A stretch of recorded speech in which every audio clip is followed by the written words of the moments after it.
Hello YouTube, this is Brian Tubbs coming back at you with another video. Today I'm working on the base for the sculpture I've been working on the last few videos. We haven't come with a name for it yet, but it's similar to the sculpture Guardian, the one we made for Tesla. So today I'm just working on the base.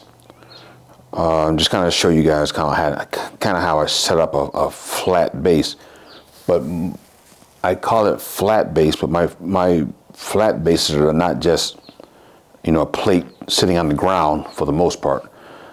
A few sculptures I've made just a complete flat plate that sits on the ground. But I don't really like making those too much because they have a tendency to want to warp.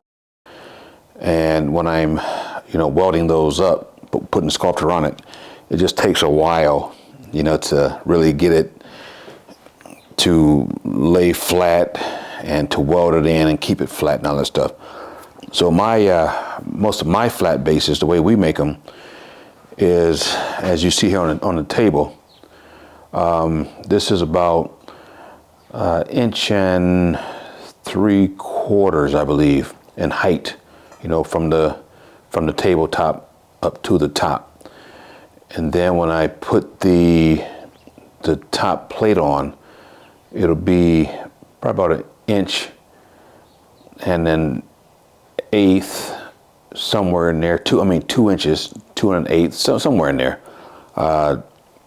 It just depends on how I have it setting on here and just the total height, but somewhere around 2 inches, 2 1/8, somewhere in there. And the reason I do this is because this metal has strength and it's difficult to bend this. This is diamond plate, 1/4 inch thick diamond plate, and it's not easy to bend that up, but it can be done with heat. I can do it, but it's easier to keep my top plate flat when I weld it to the tops of these pieces. This piece is somewhere close to 22 by 18.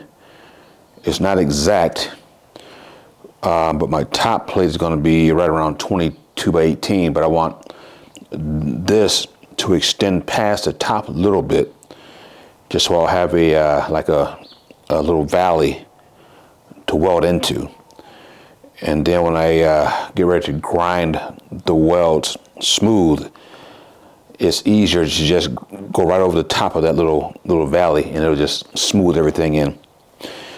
If I were to have this frame the exact size of my top plate, I would have to weld on kind of on the side view, side angle, because the top plate will be sitting here, and I'll be trying to weld into that little seam there. So I'd like to have this overhang the top flat plate just a little bit, so I can have just that little ledge, or valley as I like to call it, to weld into.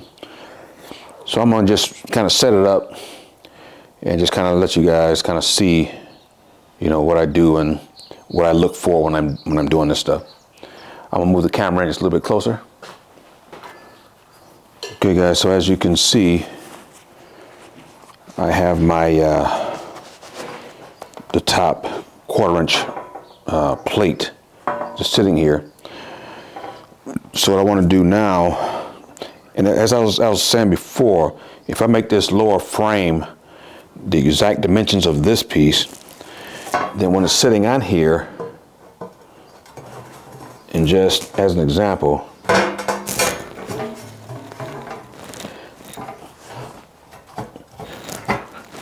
let's see if I can get this up here a little bit better.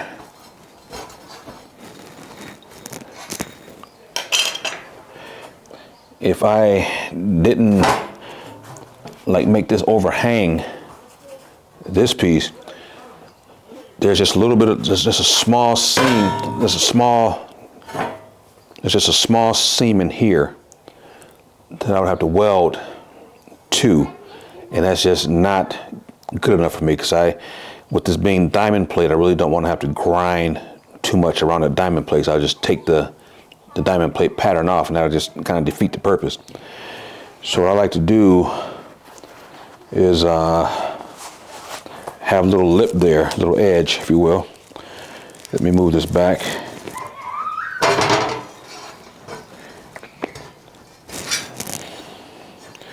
It's not a light plate.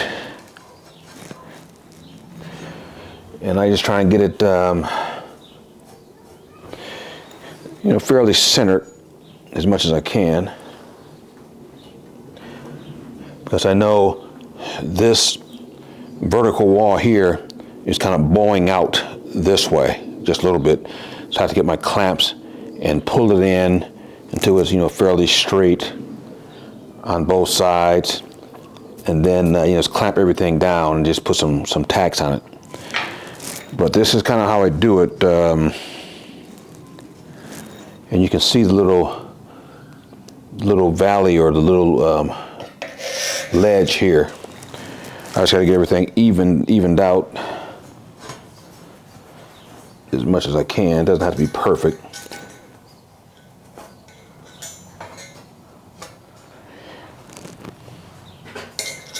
But I just want it to be fairly even on all sides. And when I say even, I mean just that little lip right there. I'm just checking all sides. So what I'll do now is take this and put it on this clamp, put on the sides here to kind of pull this in to make sure it's pretty, even with this top plate.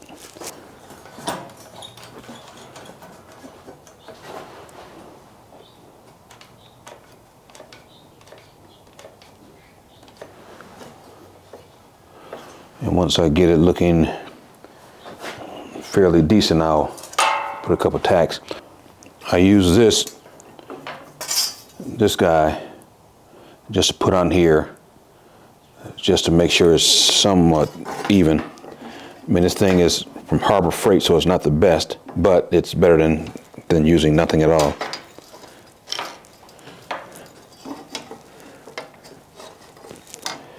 So I just get it, I run it to this wall here, and I run it to the side wall, and just see if I'm anywhere near close. And if I'm not, I'll just make adjustments with the clamp.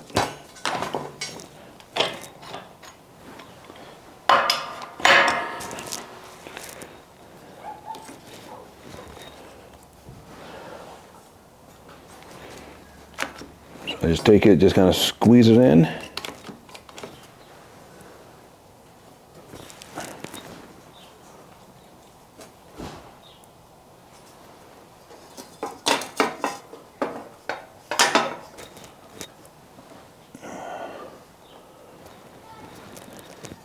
And pretty good gap there, but I won't worry too much about that.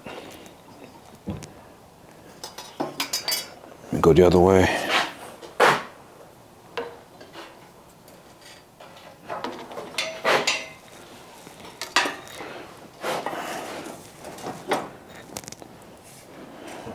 That looks pretty good there.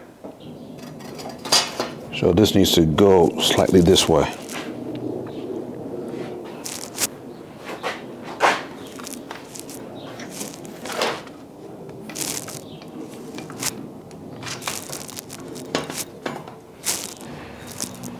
I'm just trying to get it fit up as best I can, and as even on all sides as I can. It's not always straightforward, which working with metal it normally never is.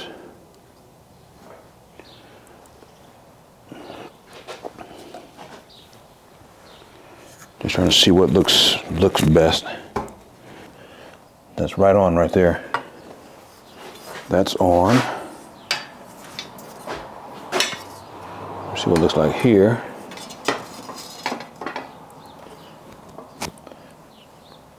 That's pretty good. That's pretty good right there. I had to clamp these over to kind of pull this side and that side in to get it to square up. And I just use, like I said, as you saw, just use the inside of this on the corners. Just make sure it's somewhat straight. Not exact, but it's close enough for what I'm doing right now. So now I'm going to just take and just pull this forward that way, it's a little bit, to get it out here a little bit more even, and then go ahead and run some tacks on it. It's funny, I just had a friend of mine called me just a little while ago and asked me if I wanted to come over and shoot some bow and arrows at his target. I mean, that would be fine and dandy, but he wants to use one arrow to shoot at targets. I have 6 arrows, so we can shoot, I'll shoot, he'll shoot, I'll shoot, he'll shoot, back and forth, back and forth. That's, 12 shots. But I want to shoot 6 arrows. He wants to shoot 1 arrow. He wants to shoot 1 arrow and walk over to the target, pull the arrow out, walk back to the line we have set up, shoot 1 arrow. It's just too much for me. I can't take it. I had him, I bought a bow and arrow. My wife bought me one for Christmas, a recurve. And we have a target. My sons and I, we bought a target.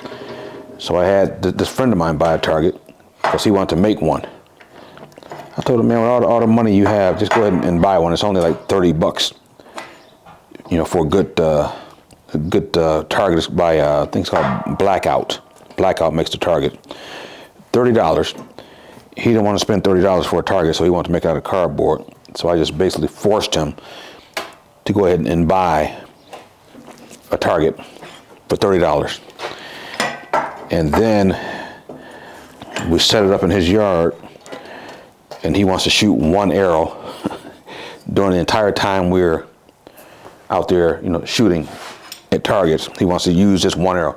I said, man, I can't shoot with you. That's just too much for me. So he called me a little while ago and says his brother's coming over to see his new bow, and he wants to shoot arrows, want me to come over and bring my bow and arrow with me so we can shoot. I said, there's no way. I'm not doing it. I'll be more frustrated than anything. I'd rather make videos for my friends on YouTube than spend that hour with you steaming because I'm so upset because I'm waiting on him to walk to the target to get his arrow.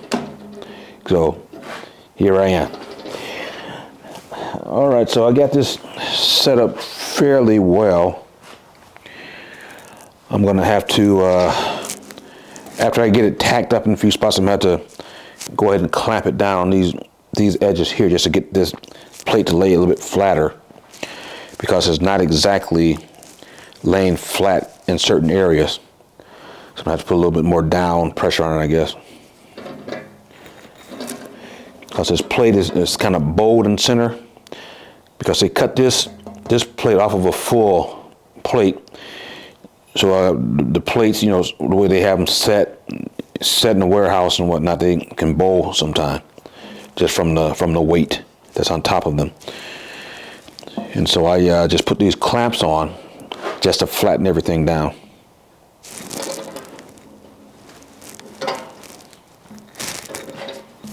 And these are the clamps I made I'll put a thumbnail up of it. It's Harbor Freight clamp hack or something to that effect. I got these clamps from Harbor Freight, and I put 5/8 pins on the bottom so they'll fit into this fixture table. And so that's what I'm using here today. I have not had any problem with these, not performing the way they should. So I'm pretty satisfied with them. All right, that looks nice and flat here. That's good. And this is how I make flat bases, guys. I mean, you've seen, I made the video, I'll put a thumbnail up here of how to make, the taller bases But I don't think I ever made a video on how to make these flat ones. But this is how you do it.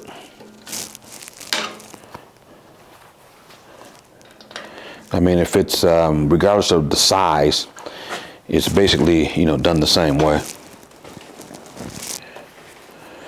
So I just took my my diamond plate and put it on, you know, put it on my saw, and just cut them to the length I needed.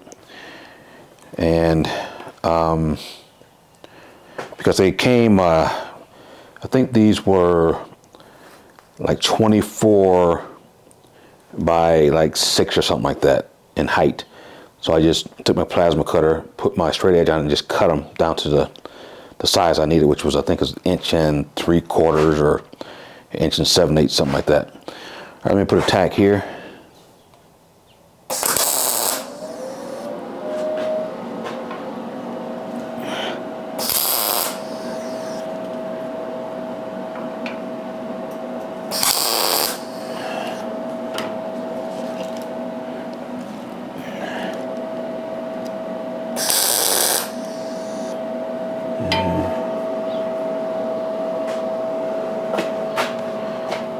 Just put them in certain spots.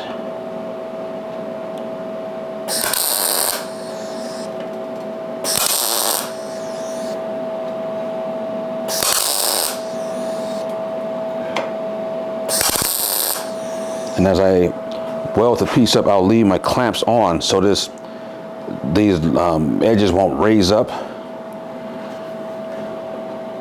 Just trying to keep this thing as flat as I can.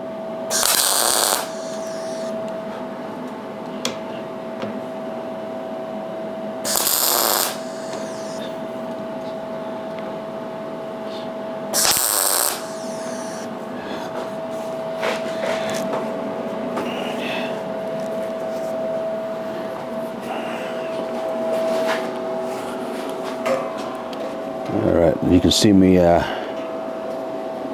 just pointing right into that seam right there.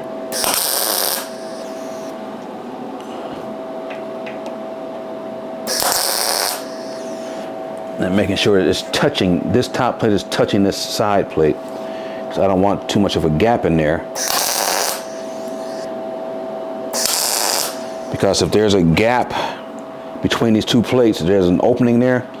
Oftentimes when you weld that, you'll get porosity because the gas will be escaping through that opening and it won't be covering the puddle, and you'll get a lot of porosity.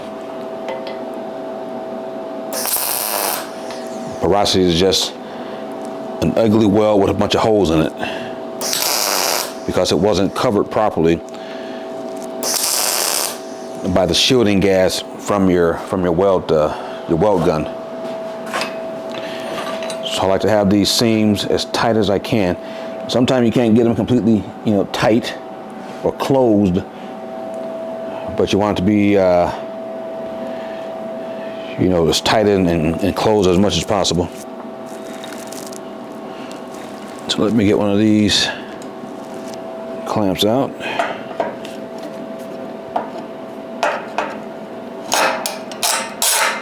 And this was another clamp I made, I think in the same video, I do believe.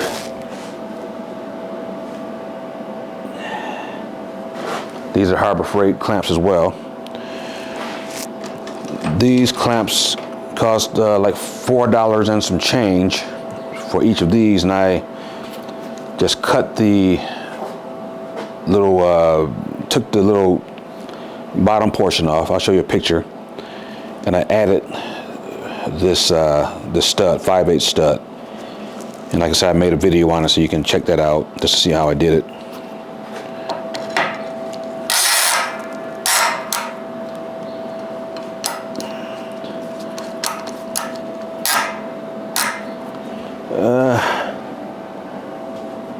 I think I'm gonna get this side over here first. Then I'll move to the other side because there's a slight little gap there.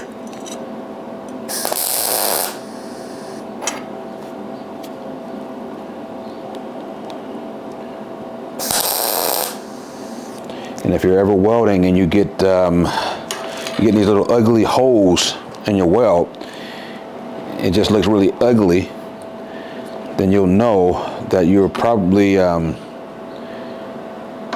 getting porosity. It's coming from somewhere, and it's probably an opening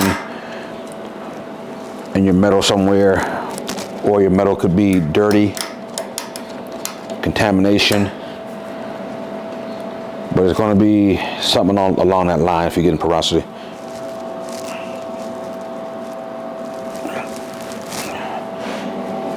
And I'm just closing this down as much as I possibly can. Oh, that worked out pretty good.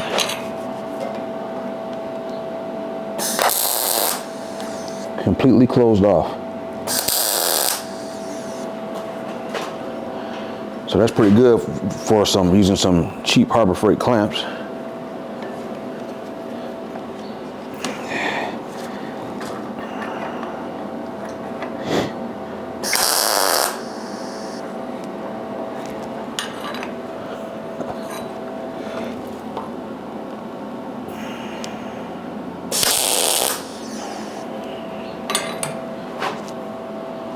All right,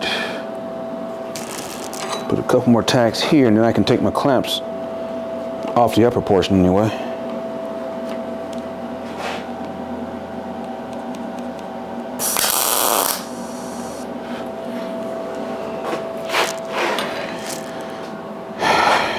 And my welder is set, for a 1/4 inch. So I just ran with, 323 inches per minute on the wire and 19 volts just to tack it in. But I'm going to kick it up to 362 inches per minute at 20 volts when I go ahead and weld this in, because I want to just solidly weld it. I mean, it's in now. That's set for 1/4 inch, and this is 1/4 inch. But I'm going to go for like a 3/8 plate weld, so I'll know it's good and solid. So I can now take these upper clamps off because it's held in place now. It can't tweak now because it's tacked in.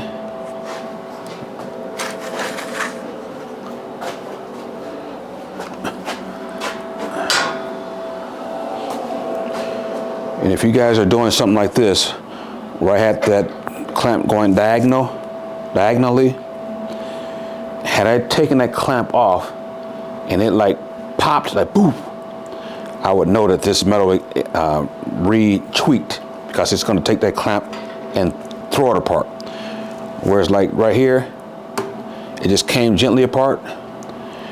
That means that everything here is welded up solidly, and it wasn't putting any stress on these clamps to cause them to pop out like that.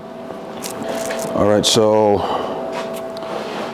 the next thing is I will put these clamps on the 4 corners, and I'll get some of these clamps to go in center on each side.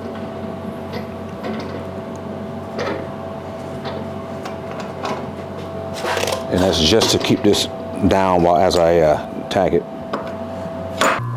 All right, guys, so now it's just a matter of just tacking in, or just running my stitch welds through here.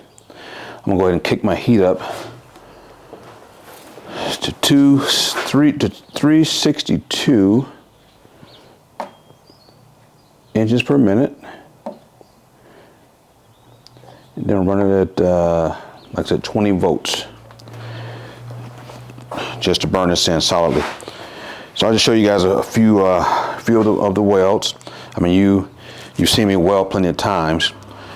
So what I'll do is I'll weld this in first, and then after I get all this welded out here, I'll let it cool, and I'll flip it over and do run some full beads on the inside, like in just a couple places, like in the center here, center on all sides, just for added protection, if you will. And then after that, I have to bore holes on each corner for the concrete anchors. So when they want to anchor this thing down, they'll put it in those anchor places.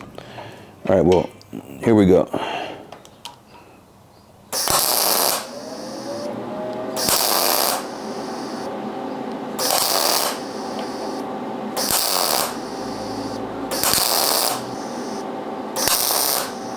Now all I'm doing is sliding the tip of my torch right in that groove. I'm just sliding it along. Using one hand because it's locked between the vertical and horizontal plates. So I'm just sliding it right along, pointing right into the corner.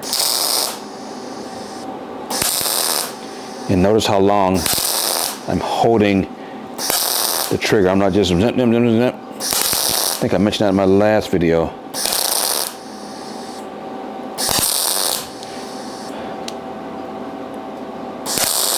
How I don't cold weld.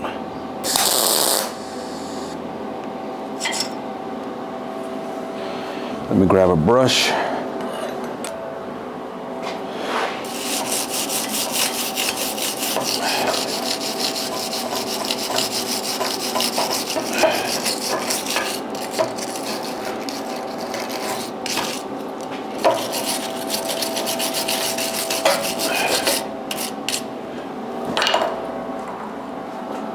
All right, guys, so I'll just be starting on this edge right here and just work my way back this way. And I'll be aiming my torch right into that seam. I'll put the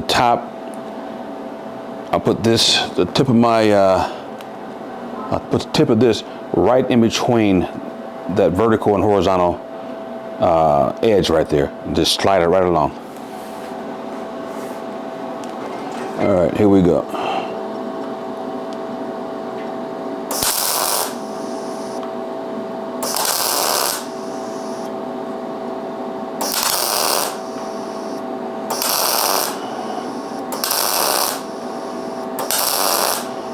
And I'm just pointing my wire right into that corner, right into the seam. I like to call it a valley.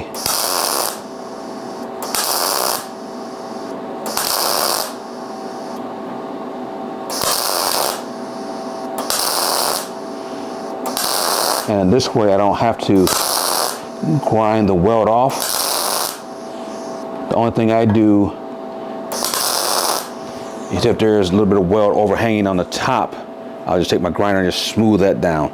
But I don't have to grind this down because it looks good. It looks, good enough.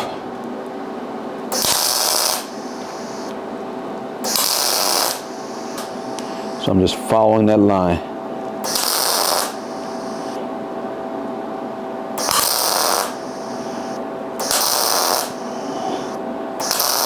And if I didn't have that line, I would have to use two hands to try and make sure that the MIG torch doesn't slide away from the line and weld into places I don't want it to weld into and all that. But with this being doing it like I'm doing it, it just lines right up.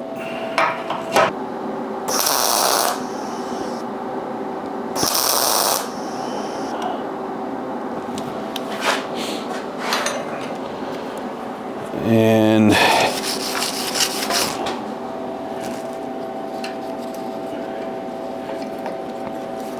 we can get this clamp off of here. Move it over here.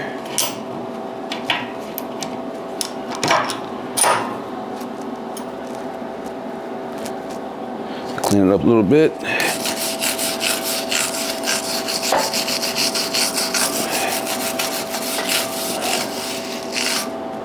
And that's how I do it, guys.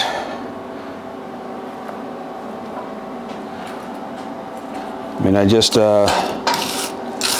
stay right in the seam.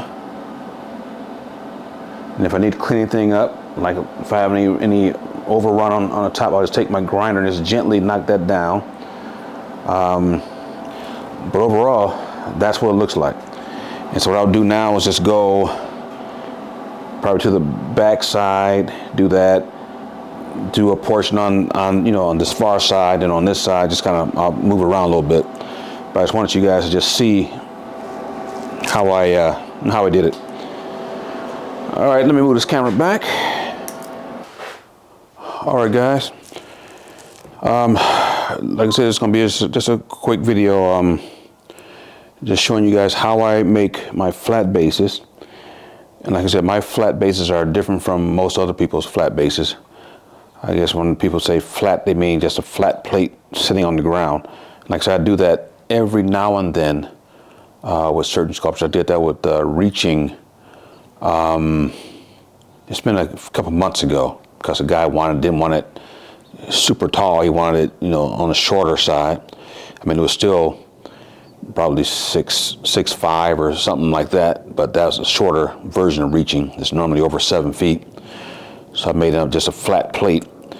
And I did a flat plate on the very first reaching I made. It was just a flat plate.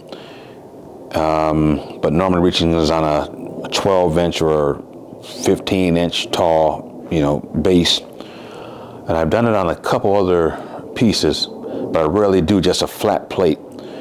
Like I said, it's more work involved. It's more time consuming because you have to weld a little bit and let the metal cool down, or I have to use my spray chemical, to keep the heat from spreading and all that kind of stuff. But I'd rather, when I make my flat plates, I do it like this. So now you guys know, and if you want to make something somewhat similar, you go ahead and do it. And after I, get all this water, I have to weld these corners. I could have mitered these corners and had them, when they come together on that 90 degree, I could have had the outer edges touching, so it just looked closed. But I like to keep them open so I can put some weld in that vertical seam right there. That just gives it more support. So this is how I make my flat bases. I mean, you can make it an inch tall, a half-inch tall. You can go 4 inches. It doesn't matter. That would just depend on your vertical wall as far as how high you want the thing to be.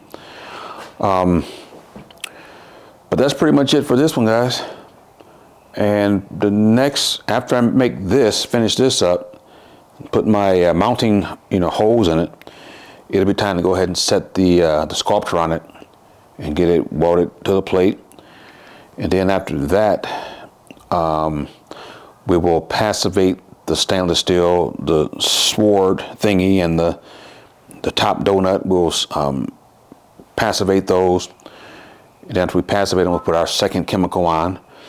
And then after that, we'll go ahead and put the rust patina on the core tin and the mild steel, just to bring it out and bring it to its finish.